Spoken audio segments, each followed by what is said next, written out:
Hey, I'm your host, Mari Wagner, and you're listening to the Ever Be podcast, where faith meets lifestyle.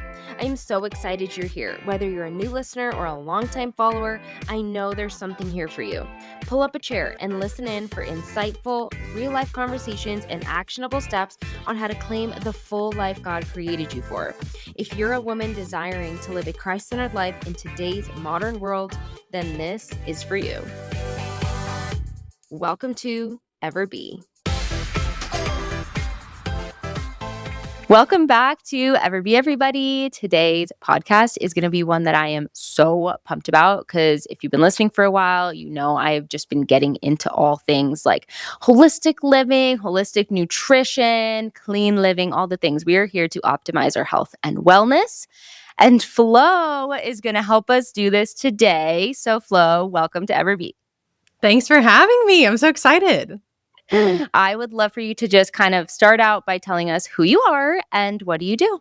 Yes. So I'm Florencia. I'm the founder of the Catholic Nutritionist, and we are a Catholic women's health practice specifically for Catholic women who want to optimize their health through a holistic lens and without destroying their relationship with food. So we care a lot about really seeing food as a gift and as a blessing, and how do you use it strategically while also having a lot of peace and freedom. Yeah, that sounds amazing. Can you just kind of dive a little bit into your journey? Like, how did you even start this? What was the journey that led you from, I know we talked about you being a missionary, and I read a little bit about this on your website. You know, what was the journey that took you from being an exhausted missionary, which I can relate, anybody in ministry can relate, to becoming a holistic nutritionist and a fem instructor. I know that you also do stuff in kind of the fertility realm. So share about what that journey was like. I wish it was a cute story, but it's a lot of rock bottoms over and over, which is really like most people that you will meet in the health industry. It's a very similar, and that's why if someone like really cares all of a sudden, it's typically because they've gone through a lot. So for me, I call it this like terrible trifecta. It was like my Bermuda Triangle of my life was really horrible periods, devastating, long, excruciating, and just being told to get on birth control from the time I was like 14 on. That was my only option. Then really, really bad gut issues where it was like, well, then just stop eating meat. Wait, you can just eat meat. And like going back and forth and like just a lot of pain every single day. So really struggling with food from a symptomatic sense, but then also struggling with food with a very long history of disordered eating and very disordered body image. And so this little Bermuda Triangle, my little battleship finally sank actually my first year as a missionary, because I just like spiraled a few different factors, which if you've ever struggled with disordered eating and you think that you'll be like, oh, it's like done. Like that's the kind of the mindset that I had, that I was like, oh, it's over. Like God healed that. That was something I struggled with in high school. We're past it. And it took me a really, really long time, and it took me hitting kind of rock bottom again to realize that this is like a scar that's always going to be on my heart. And sometimes scar tissue, it gets a little like, if it gets moved the wrong way, the pain opens back up. And that's kind of how I describe what happened there. So I kind of like plummeted into the worst things that I had ever done in terms of like how I was treating myself. And it wasn't until my second year, I got engaged in the middle of that, which is like a very bizarre season to be living when you're already like surviving. And then it was through like, I started tracking my cycle, and my Creighton instructor, I remember her being like, oh, yeah, you need to go see a doctor. And that like my stomach dropped. Because it was like always something that I had like been confused and worried about. And I was so excited to track my cycle, but then to be told like, oh, there's obviously things that are wrong with your hormones, but then not be told what to do about it. I found it like really distressing.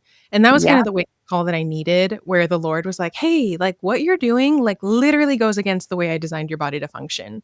So I got like super into everything and really realized what the Lord's plan was. And then I was like, man, Catholic women of all women are the ones that should be like the heralds of this truth, the ones that are able to like scream this off the mountaintops. So I quit, went back to school, and then here we are. Oh my goodness. That is amazing.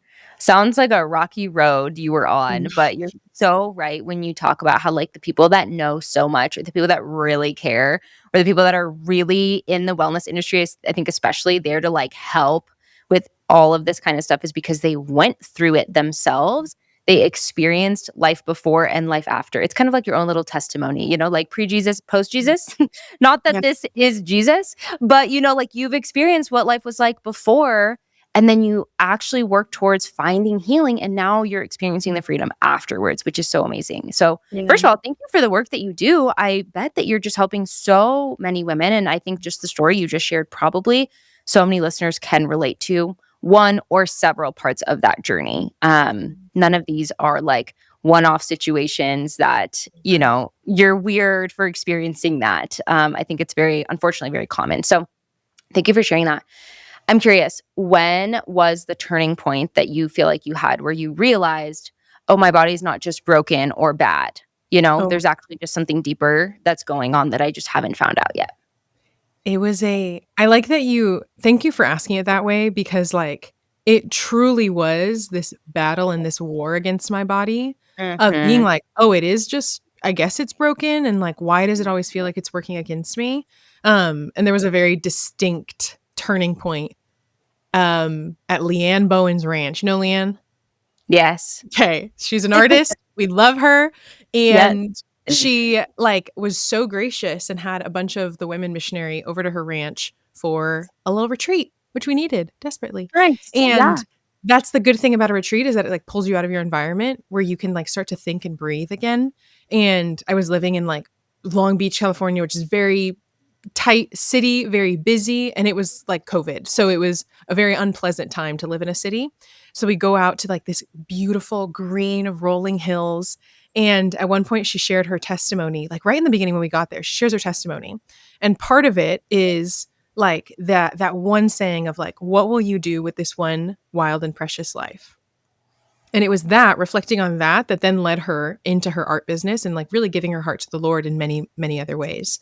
And I remember hearing that question and, like, being sad, Hmm. and hearing the question and being like, "Oh, like, why does it feel like I'm, like, not living right?" Like, I just got married, I'm, like, doing the job that I wanted to do for years, I'm living in a city that I thought that I wanted to live in really bad, like, all these things are, like, good, but why does it feel like I'm, like, totally my life is, like, passing me by, or I am just, like, not living it the way that God wants me to? And so I was just, like, immediately thrown into despair almost of being like, when something hits you and then you're just, like, in your own world? And so I remember, like, walking through the fields. She, like, took us on a walk to look at it's a cattle ranch that they live on, and she took us on a walk through the fields, and I'm, like, staring down at the grass, and I'm like, Oh, I no. feel like if little me met me, if, like, seven-year-old me met me, she'd be like, "What are we doing?" Like, She's like, lost girl. and, like, on the outside, everything's going great, but I feel Mm, like only she would know because she'd be like, "Why are mhm, you so sad? Like, why do you cry every mhm, day? And, like, mhm, why are you, like, destroying your body?" And, like, all of these different things. mhm. And so it really was this huge gut check of being like, "Man, Lord, like, I feel like if seven-year-old me met me, she would be disappointed. And, like, how did you even make my heart? Like, that heart that I had as, like, a little girl, like, what's even in it? Because now I feel like I just, like, layered all these other things of, like, other people's expectations or things that I thought might be cool, but maybe didn't, like, actually align with who I am." And so then I Mhm. was like, I literally don't know how to pray through this, but they had adoration in her living room that night. And so I was like, I'm gonna open Genesis. I was like, where else do you go but the very beginning when you have no idea what to do? So I Yeah. opened Genesis 2 and I like reread the creation account, and I swear it was like I had never read it in my entire life. I like read it and it was like jumping off the page where I was like, oh my gosh, like everything we needed was in the garden. Like when we Mhm. say, and this was like when that one song, I think it's Stephanie Gretzinger about like, this is the garden. That one was like really popular and I would listen to it a lot. And so I would like pray with this idea of the garden a lot. And so Yeah. then I go into the garden in Genesis and I'm like, everything's there. Our Yeah. vocation, like all I ever wanted was to get married. And now I have like the love of my life right next to me. And then he gives us like the animals to take care of. All I ever wanted was like a bunch of cows and horses and like every little girl. Um, and then he's like the land to take care of and like all of the fruit off of the trees to eat. And I was like, oh my gosh, he gave us like, that's what a good life is. And I don't know if you remember this, but you were at that training. But at my first year summer training, Mhm. Monsignor Shea gave a talk on the art of living well, Mhm.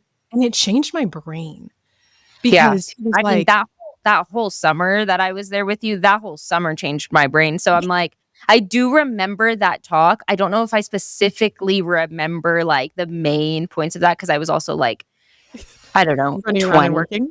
Yeah, like, yeah, yeah, that too. soaking everything up. It was just game changing for me, but anyways, keep going. But he just kept talking about how he was like, "You guys of all people should know how to live well, and you should be an Mm, example of that." yes. And, like, I remember one of the examples he gave, he was like, "Do you know why I have, like, Rombauer Zinfandel at Chesterton's, at the bar on campus? Like, do you know why we sell that there? Because I think it's one of the best wines in the world, and I need you to know what good wine tastes like before you go out onto a college campus and around people that are just, like, drinking to drink and to, like, drown themselves," all these kinds of things. And I just like that year, I thought a lot about like, what does it mean to like rediscover the art of living well and to like live a life that's worthy of imitation? And just going through that again and being like, wow, like in the garden, that's like what living well is. And so then I was like, wait, I cannot be like at odds with my body and at odds with food if this is like a gift that he's given. It was like a Mm, very, very clear moment of being like, and then really being like, do you believe that you're made good? Like, when I said that to you in the garden, like, "Do you believe that?" And at that point, no. I couldn't say mhm. that I did? But it was a journey that he was, like, trying to take me on, and that's, I think, why he let it, like, kinda Oh. crash and burn the way that it needed to in order that I would be like, "Lord, I have to ask you again." Like, I feel like I just wasn't asking anymore. Mhm. That is incredible. I love that you had that moment, like, I know you weren't, like, in the jungle or in a garden, but, like, in nature, In like, out, fields. Yeah. like, Yeah. feel, like, in creation, in God's, like, beautiful creation where he, like, brought you back to the garden and, like, his intention for you and your body and how good you are and how good his creation is and how he gave us everything that we needed. Sometimes we need to be, like, taken out of our day-to-day and our daily routine and our environment to actually feel like we hear God speak into our lives, so I'm not surprised that's when you had your, like, big aha moment. Truly, truly. I think it's like he's like, "Girl, we gotta get you moving. We gotta change the scenery so that your brain can be opened and your heart." Totally, totally. Okay, so for those who might be unfamiliar with the term, like, holistic nutrition, how would you describe it? How is it different from maybe conventional approaches that people are more used to? And if you wanna answer within that, who might benefit from this type of nutrition approach? Yes, yes. Okay. I think one of the like starkest contrasts between holistic and or functional care and conventional care is that we are really working to see the person as a whole. And whereas, like, the common experience of a woman is like, "Oh, you have really bad periods? Okay, go ahead and go talk to your OB." And then when you're at the OB, you're like, "Yeah, and when my period starts, my skin freaks out." And they're like, "Oh, good. Then you should go talk to your derm." And then you're with the derm and you're like, "Hey, and I started this medication and it's like my stomach is like torn up." And they're like, maybe we should get you with the GI." Like, we're just like used to being split up in a ton of like Yes, tiny pieces. And I yes. feel like as women, it's so rare that we actually go to get care and have everything be tied together, which everything is. Like, no Mhm, system in the body works alone. Your cycle is not completely separate from your skin, and it's not completely separate from your gut, and it's not completely separate from like your mood and your mental health. Every mhm. single thing works as one and it influences each other. And so I feel like it's the only way that makes sense. And then in a particular sense, like as Catholics, I think it's the only way that makes sense and can really help to like honor creation when we see the whole. Of course, we need conventional medicine and Western medicine for a lot of things, but I do think having a holistic perspective just in our own lives really can help us kind of wash away a lot of the frustration of thinking that your body is broken and that it just doesn't make any sense. Whereas it's like, well, yeah, like we have to sum up the parts. We have to put it all together for everything to start to click. So, holistic, I would really think is just like whole person putting together all the systems of the body. And we're looking for optimal health rather than only ever treating things when we're sick. And like how much of our sickness in our world and in our country right now is because of our nutrition and our lifestyle. Like how much of it is just because of the way that the daily habits that we have completely go against the way God created our bodies to function. Yeah. Oh my gosh, absolutely. It's How do you brutal. feel like your Catholic faith informs this approach? Like, how does your Catholic faith influence the way you approach nutrition and wellness? I love that. Well, one, we're all big. My whole team is all Catholics and actually all previous former missionaries. So like we all have very similar I formation, love which is really fun. We're all big TOB girlies. So really Good. theology of the body and the meaning, the spousal meaning of the body, and beginning to see that a lot of people do walk around like they're just wearing skin suits, souls with skin suits.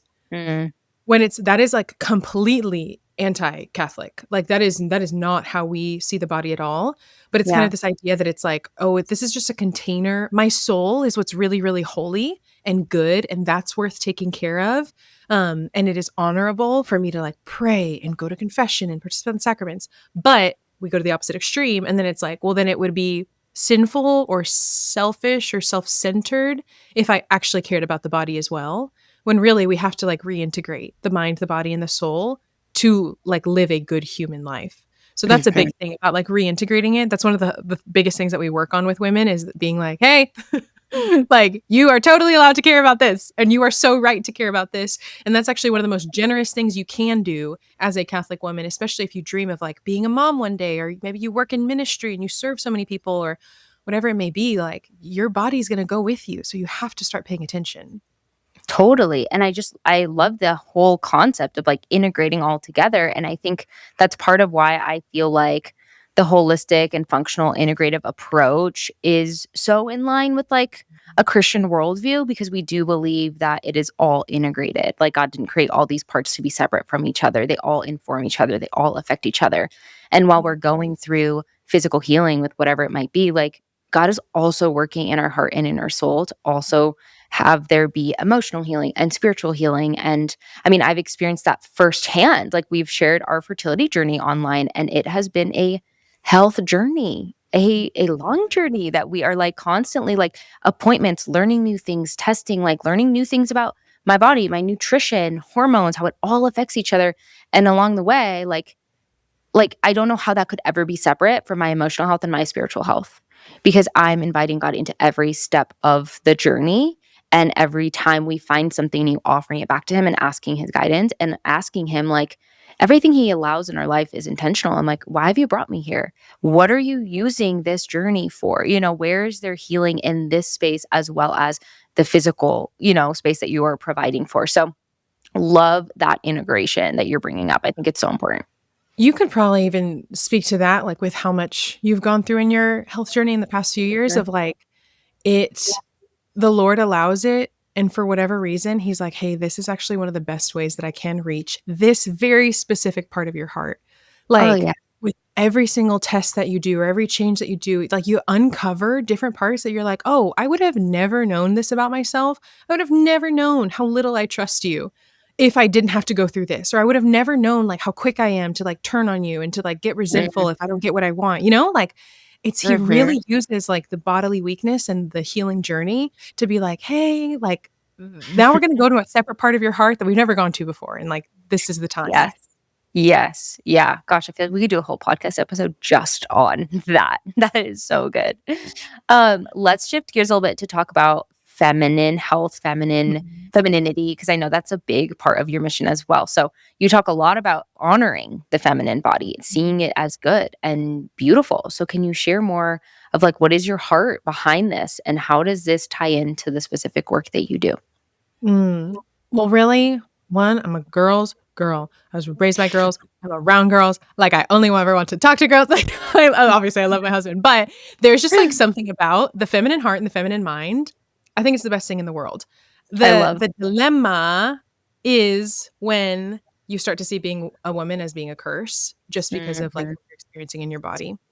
Or sincerely, like your femininity is on attack every single day. Every single day, like, it is one of the devil's favorite things, and, like, why could that be? Like, could it be that, like, you're the crown of creation and you're also the heart of your home? And so if, like, the devil can reach you, if the devil can reach a woman's heart and be like, "Hey, you need to be obsessed about how you Mhm. look." The whole point of your life is to be as small as possible. Everything you do is not good enough. And so you actually need to be trying way harder all the time too, but don't be vain. And at the same time, like make sure that everyone around you is constantly pleased and like that vocation that God has promised you, yeah, you need to work for it and earn it. And like you can't actually trust that he has good things planned for you. Like it's this like constant barrage that then Mhm. it makes it be like, what is this? Like, is this what it is? And I remember like Yeah, exhausting. that whole list is exhausting. And it's, like, so real. And then on top of it, layer in that, like, once a month, you're, like, knocked out cold for 4 Oh, yeah. days and, like, woken up in the middle of the night with horrible cramps, you know? Like, Yeah. that is a recipe for resentment against the Father. Mhm. And that's the whole plan. Like, that's the enemy's plan is for you to, like, not trust that he is good and that you have a Father that wants to take care of you.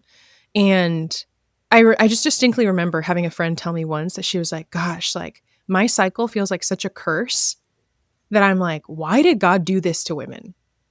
And I remember being like, "Oh, like that," and this is a faithful woman.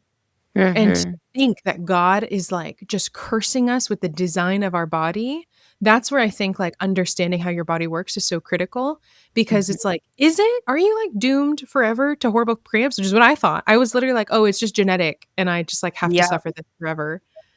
But I also was eating garbage and not eating enough and eating a lot of the wrong foods and not sleeping and never going outside. Like so many factors that I was choosing that I just didn't know were causing Mhm. that. So I think in order to like truly, truly embrace the Lord's creation, he made us man and woman. And like, what does it mean to be a woman? And what does it mean to be a woman of faith and to like delight?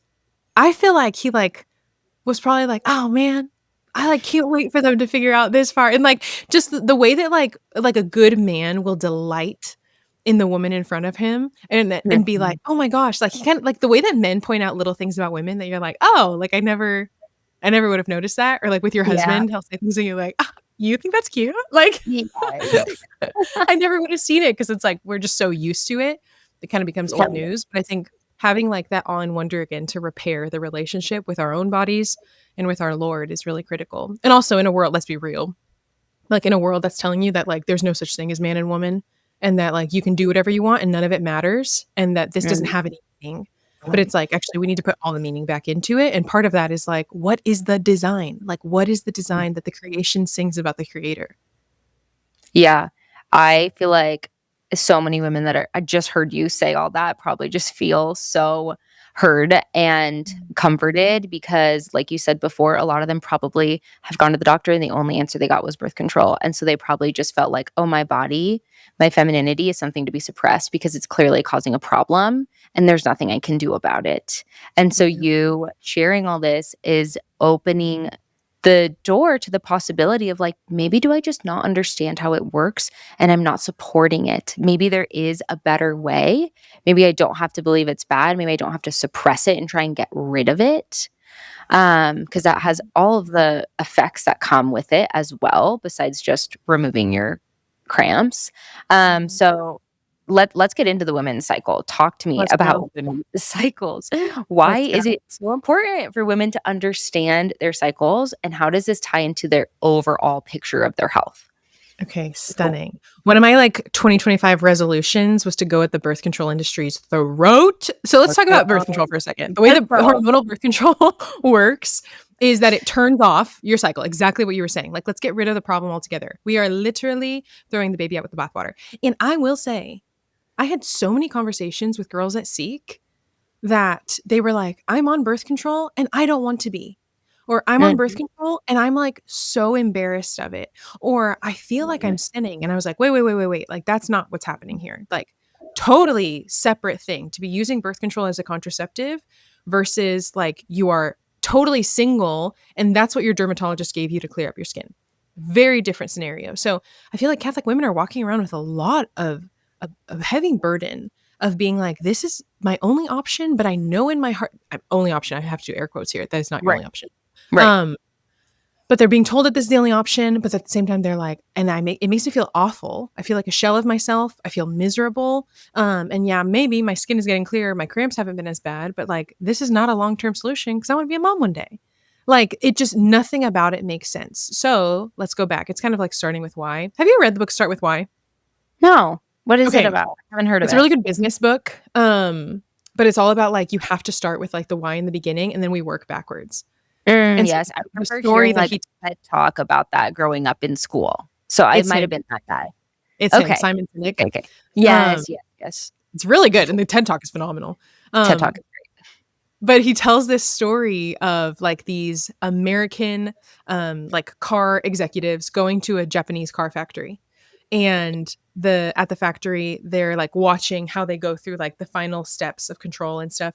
And so he sees that, like, one step that they do at all of their American factories, they're not doing at this Japanese factory after they put the doors on the car. And so he, like, turns to one of the workers and he's like, "Hey, when do you guys, like, check that the doors fit? Like, at our factory, at the very end, when we put on the doors, we hammer to make sure that they fit correctly." And the Japanese worker is like, "We make sure that the doors fit when we design it."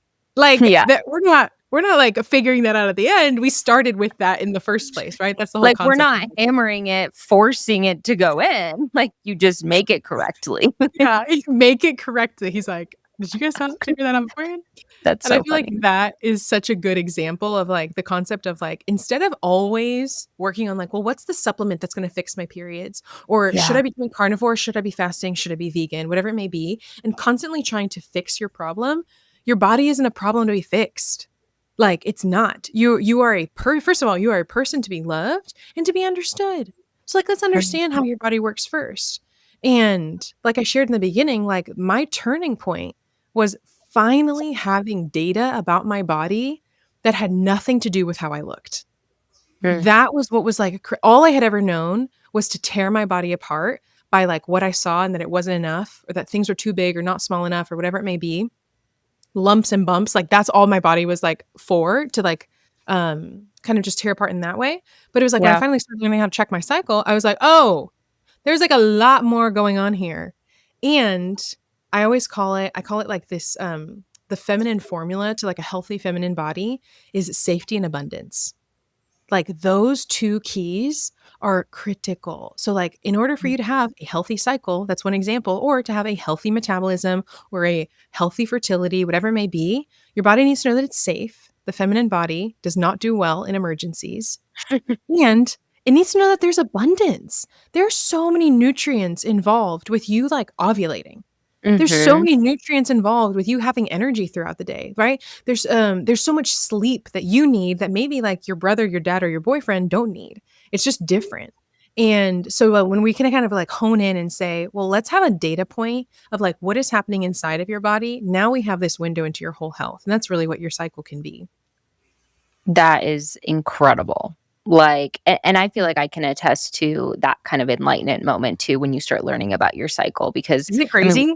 yeah, like I started charting once I got engaged, and there's just so much information that can tell us Yeah. about other parts of our hormones and our overall health. And I had heard it called how many vital signs are there normally? 5? Yes, Okay. this Yeah, is yeah. the 5th So vital I had sign. heard this was the 5th? Mhm. Yeah, that's what I had heard it called. Like, this is, like, your extra vital sign that, like, this will tell you something about, like, how you're doing. So it tells you a lot more besides just like, "Oh, when am I supposed to get my period?"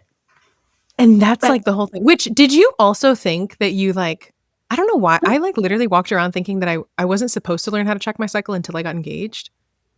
I had never even heard about it. So, like, growing up, like, I didn't know, and I had friends who even, like, kept track of, like, when their period came. I never did that. I was just like, one Really? day it shows up and you're like, "Okay, here we go again." And it wasn't till I was engaged and started charting that I was like, "Okay, like, now I know when everything happens." Yeah. I don't even I probably didn't know what ovulation even was Oh, I until I know. was in my, like, mid-20s. I don't think I did either. I don't think I did either. And, like, when my practitioner was like, "So, like, when do you notice, like, this kind of mucus?" And I was like, What? I I what? I don't know. I don't know. I don't look at that. Like, what are you talking about?" And Literally. it teaches you so much. It teaches you so, so much. Okay, okay, we gotta keep going because we could talk for forever. Next question I have for you, it is important. What are some of the biggest lies you feel like women have been told about their bodies or about food or about their cycle? And how do you help women rewrite those narratives in what you do? Mm. The rewriting comes from understanding how God made you. and that like the frustration, the walls have to come down, your body's not at war with you. Like your Mm. body's on the same team. All your body ever wants to do is like fend for your survival. Um, so starting with that, I think is most important. But then the lies that we see is that my body is just broken. Whatever X symptom, it's genetic and I'm doomed to this for life. Birth control is my only option. Food is either something that I control or something that I indulge in, or it's an enemy rather than it being a gift from God and a sign of God's love for us. My weight is my worth. My ability to have children or my fear that my PCOS is going to keep me from being a mom makes me less of a woman. Mm. And I'm afraid that people won't want me if they find out that I have PCOS. Literal conversations that I have had. And it gives me chills because it is one of the most demonic things in the world. And I wish I could just like snuggle every single girl that feels like that and be like, you are good. And like, you are lovable, even with a little diagnosis on there. You know what I'm saying? Like, and I don't want to minimize PCOS. It's rough. Like, there's a lot Yeah. of symptoms that are involved there. But like the way that the devil will warp anything about your body into it being like, well, you're not going to be lovable or you're not going to be wanted or like you're going to live a life alone. I've seen it. It's very, very dark. Um, or that you can't trust anybody and that you have to DIY this and you have to figure it all out by yourself. You have to become obsessed with being your own doctor Yeah. because the people that failed you in the past were signs that everyone is going to fail you. And now there's no one that you can trust out there. That's another big, big lie I see with Catholic women in particular. And that's where, listen, I was a DIY girly. I would spend like 8 hours a day on Instagram being like, how do I put things together? And like, what am I supposed to be doing? Instead of just being like, how can I find someone to help me? But I Yep. genuinely didn't know. I didn't know what was possible. And I think I was just really wounded from like negative experiences. But I think those are some of the biggest lies that when we can be freed from them, that's where like healing begins. And Mm. that's when we talk about freedom, it means not just like, oh, I have the freedom from like sin and I go to confession regularly. Yes, I sure hope so. But like you are not free if the back of your head is 24/7 like screaming these lies about you and making your own life miserable. Like that is not freedom.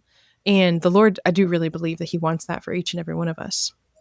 Yeah, I love that, and it just ties it back into the integration of body, mind, and Mhm. soul. How as we're healing one, we'll find healing in the other, which Mhm. is so important. So the work that you do is obviously in nutrition, which involves food, and I know that sometimes this can be a sensitive topic for people. People have a history with food, especially women, and can often be overwhelmed by, diet culture and like what food is good to eat, what food is not good to eat, and now there's like you said, so much information, I feel like online and on Instagram that you can go on there and just be instantly overwhelmed by like everything that you see about nutrition. So, to you, you talked about freedom, right? So, what does food freedom mean to you? And how can we all start to experience that? It's like, okay, if you have seen Food Freedom online, this is what I'll tell you, I do not believe that it is. I had a Okay. conversation with someone earlier this year where she was like, I feel like I either go from like super restrictive, OMAD, intermittent fasting, I can only Mm. eat, I think she was, I don't know if she was doing carnivore or if she was like just doing a really restrictive diet, or I swing to like full intuitive eating where I shouldn't have any kind of rules and I should just eat what I feel like eating. Neither of those camps are freedom. Mhm. Okay. If we have developed something that is so rigid that we cannot live a normal life, participate in the community that the Lord has given us, or it is our only obsession and we are more obsessed with what we're eating and if we're going to be able to eat than with like the people in front of us, that is not freedom. And then I also don't think it's freedom to only ever eat what you feel like eating. And like that's where I think intuitive eating can be taken too far because it's like sometimes you don't know what you ought to be eating to feel strong and healthy. Yeah. And there's like the idea that like there can be no rules ever. When it's like, yeah, no, maybe not rules, but certainly structure. Yeah. And in terms of It like freedom, I think of like if we're going to go back to the garden and if you're going to be this tiny little sweet rose that is supposed to bloom and blossom and grow, a trellis is what gives enough structure that you can like climb upwards and be healthy and be strong and bloom even more. Like Mhm. that is how I want you to see proper nutrition is it is simply a trellis. It is a tool. It is like bumpers that help keep you on the right path so that you can have energy all day, poop every day, have easy periods, like the things that you want to have a normal quality of life or a phenomenal quality of life. We do need a certain amount of structure. It's also kind of like the JP2 thing where he talks about like having the freedom to do what we ought. Mhm.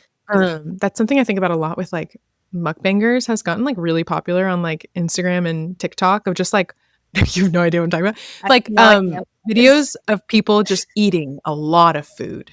Oh, my brother, I think, was telling me about this. He's 16, and he's mentioned something like that, and I was like, "What And is that?" kind of gross. Have him send you a couple, but it's like a very common thing now. Like there's this one girl that will go and order like, I don't know, 5 boxes from Wingstop and then like Oh, records eating no. it. I don't think she's actually eating all of it, but Okay. there's this like very strange culture around food right now where it's like food is either only ever for pleasure or we need to be full carnivore and like cutting out all these things. What I think is like particularly freeing is like going back to scripture and being like, how does scripture talk about food? That was like a big deal for me that I was like, because I was vegetarian and then I was carnivore. And so I was like, I've Okay. done all the loony balloony things that I could be doing because I was just kind of desperate. But going back and being like, hey, well, the Lord like promised the Israelites the land of milk and honey. So like clearly that can't just be like the land of like inflammation and poison. So like I the way that I'm viewing food, like it doesn't always have to be so black and white and rigid, Mm, but there is, like, so much goodness in, like, the food that he gives us. But, yeah, mhm, the reason why did I bring up the mukbangers? I think just because of the, having enough structure to be like, "Oh, the freedom to do we ought." Like, just because I can go buy 16 boxes of Cane's and that might feel good for a moment, that doesn't mean that that's what's right. So I think mhm. marrying you of having, like, an enjoyable, like, relationship with food and, like, what do I like? What do I want to eat? With also being informed of, like, what is good for me. Yeah. Yeah, totally, and I mean, too much of a good thing it can sometimes even be bad, and so with all things, 100%. moderation is important, and structure Yeah.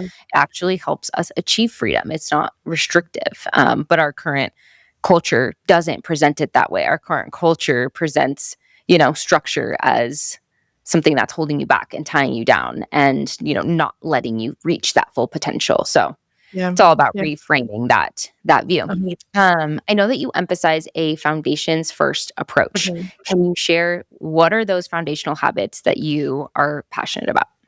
Yes. Okay, if we're thinking about this temple of the Holy Spirit, building up this strong body, we cannot build anything unless we have a strong foundation first. And this is also what helps like dissipate the overwhelm of, oh my gosh, who do I believe?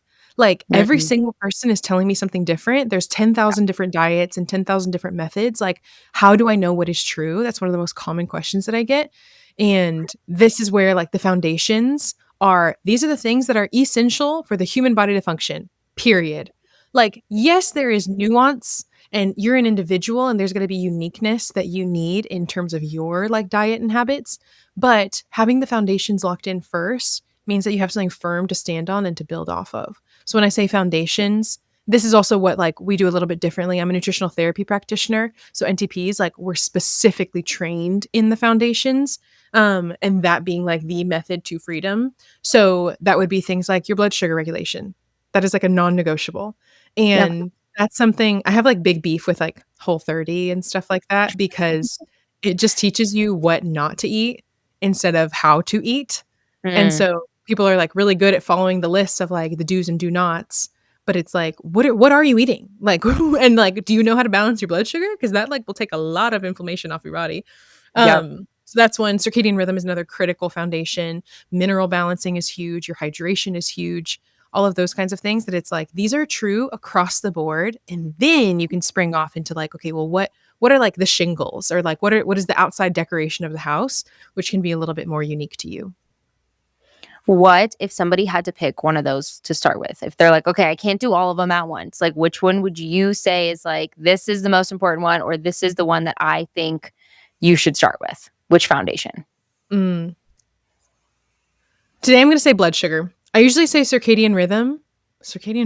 I say no, I'm going to say blood sugar today because um it is if you can I'm lock in on feeling that. so big right now because in my doctor's appointment, literally this week, she was like, honing in on blood sugar, and she recommended this blood sugar monitor thing to, I have like, one start too. tracking. Yes, yes. Oh my gosh, I haven't put it on yet. I'm, like, scared. I literally picked it up yesterday, and I'm like, "I don't want it to poke me," but she was like, "No, it will give you so much." She was raving about it. She's like, "It's gonna give you so much information." She's like, "I do it every 3 months." She's like, "We're gonna hone in on your blood sugar," and I'm like, "What is going on?" And so this is, like, truly providential that you're like, "Today I'm gonna pick blood sugar," and I'm like, of course she's gonna pick blood sugar because I'm hearing about blood sugar all week, so The keep Lord's like, going, "Confirm blood it.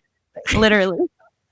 Tell her she's on the right path." Okay, Yeah. literally, I have mine on right now. Are you integrating it with your Aura app? Do you have an Aura ring? I don't have an Aura Ring, but she said Okay, it'll, like, sync up to, like, your phone. some app. It's Yeah, so Bluetooth. fun. She's like, "It'll sync to your phone." Oh my gosh, you're gonna love it. But I've had mine on for a week and a half because I'm testing it for myself because of my blood work, and then I'm also testing it for Yeah. some clients. But the reason I say that is because which you do not need a CGM. Mari's doing it because she has a doctor that's gonna watch over her and take care of her. Yes. I'm doing it because this is my job. My clients will only do it if we are watching over them.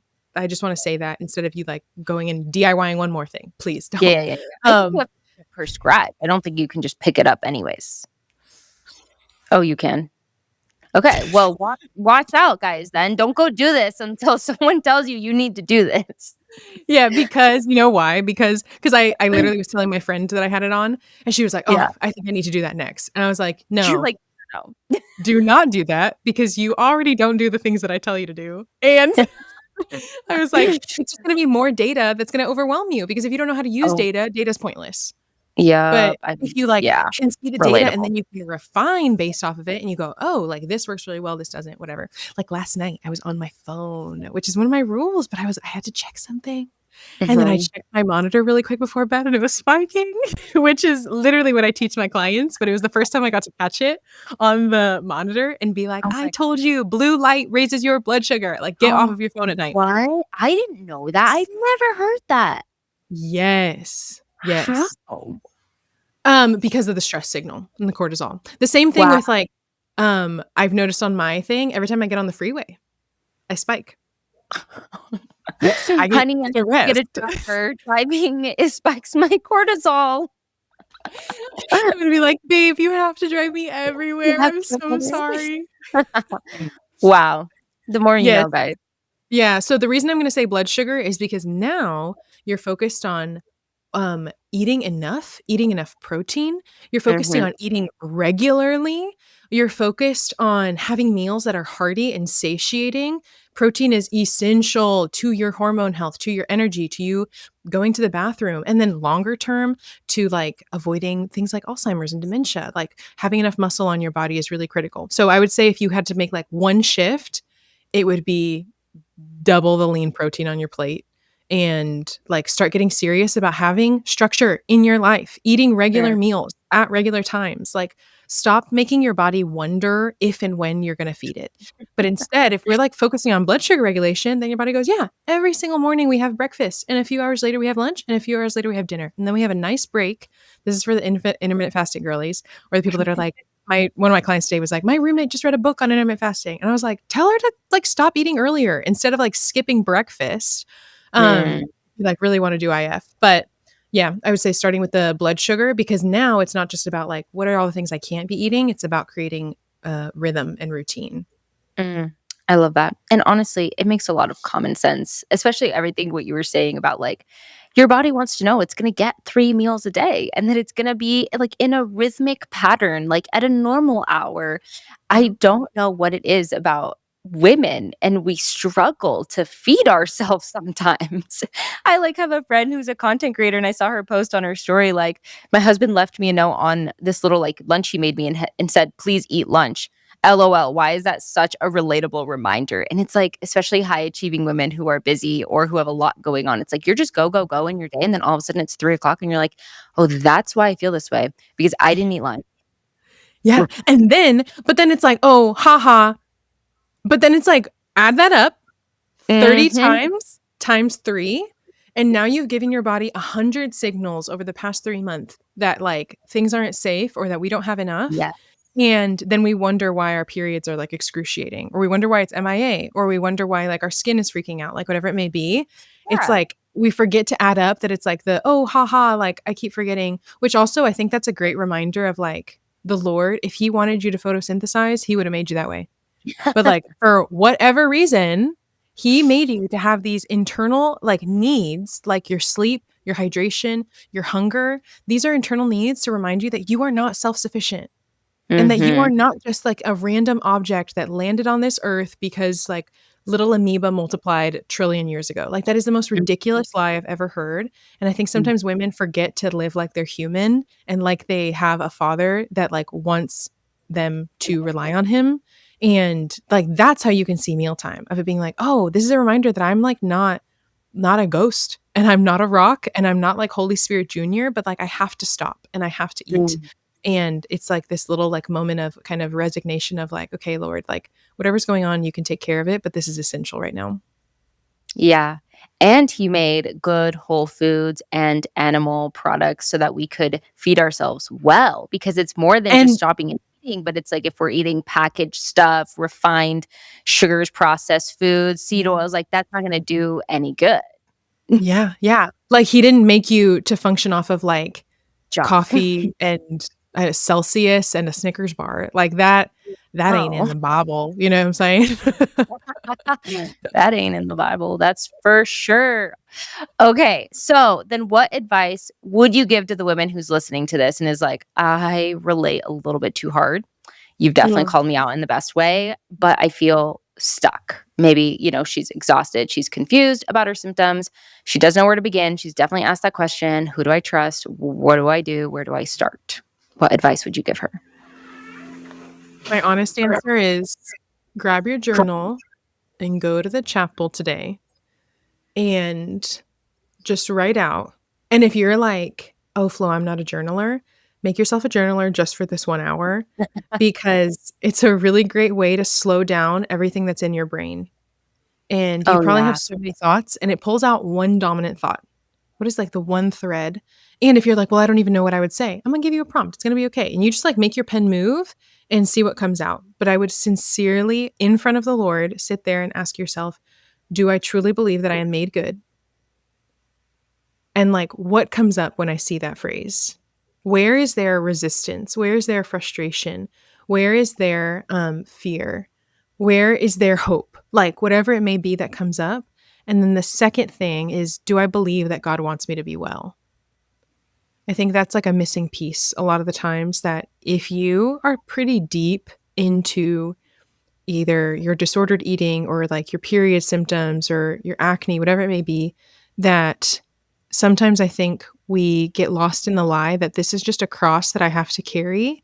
And it would be unholy of me to like carrying it well must mean that I just have to shut up and deal with it.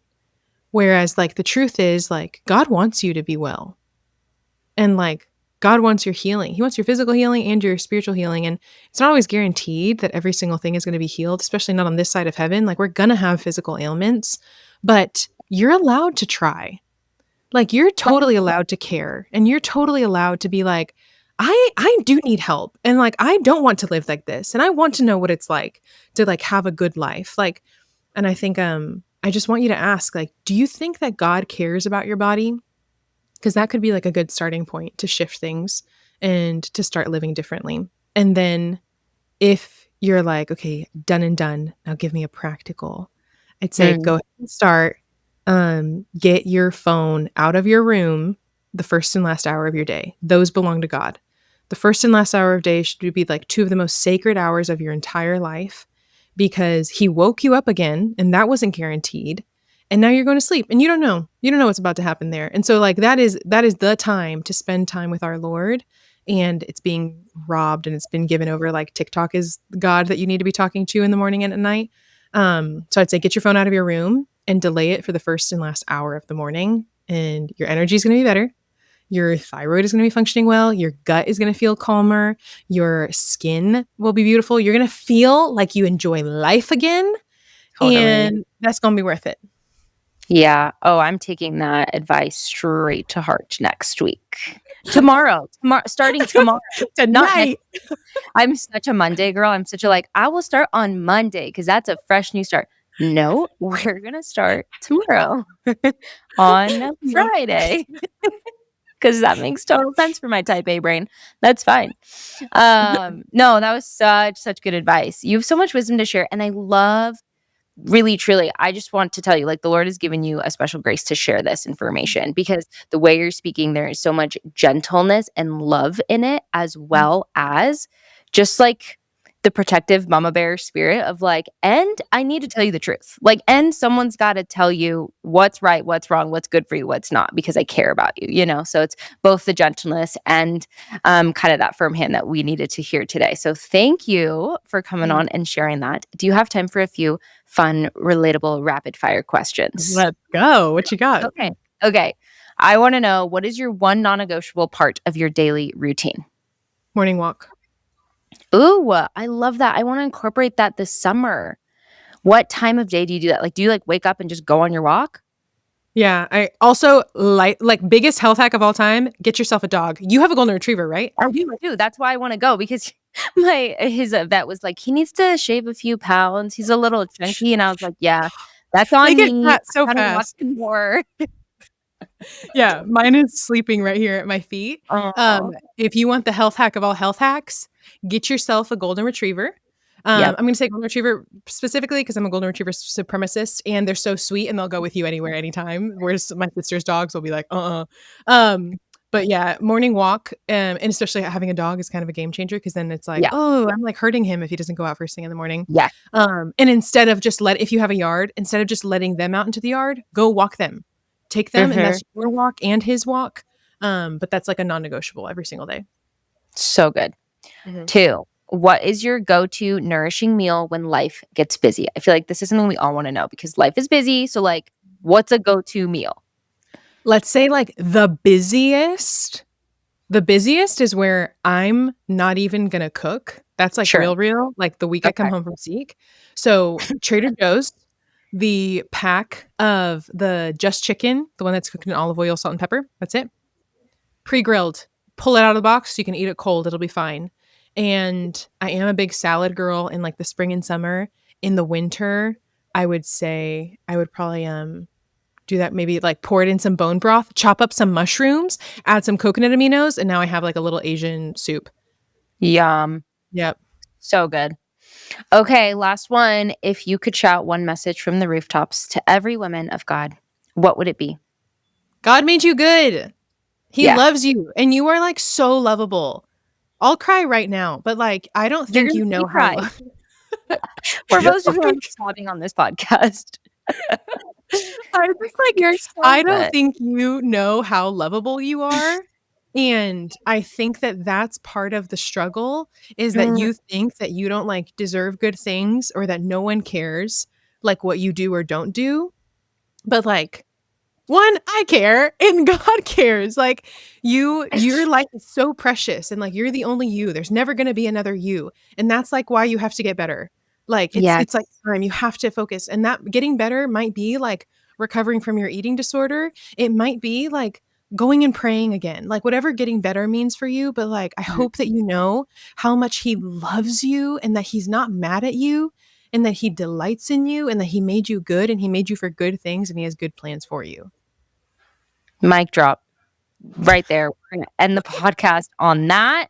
Save that clip, everybody. Flo, thank you. Thank you for coming on today. Where can everybody find more of you and even work with you? Yes. Thank you again for having me on, Mari. Yeah. You can find me on Instagram at the Catholic Nutritionist. My website is thecatholicnutritionist.com. And then my podcast is Made Good on Spotify and Apple. Beautiful. We'll make sure to link those in the show notes so everybody can find you. Thank you. Thanks, girl. Thank you so much for listening in. If you've enjoyed this episode, please share it with your friends and on social media, and give me a 5-star rating on whatever podcast platform you're listening on. That helps me and the show out so much.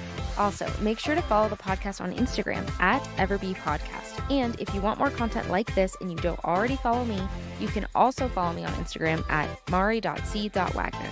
and may his praise ever be on our lips. God bless. Thank you so much for listening in. If you've enjoyed this episode, please share it with your friends and on social media, and give me a 5-star rating on whatever podcast platform you're listening on. That helps me and the show out so much. Also, make sure to follow the podcast on Instagram at EverBePodcast. And if you want more content like this and you don't already follow me, you can also follow me on Instagram at mari.c.wagner. And may his praise ever be on our lips. God bless.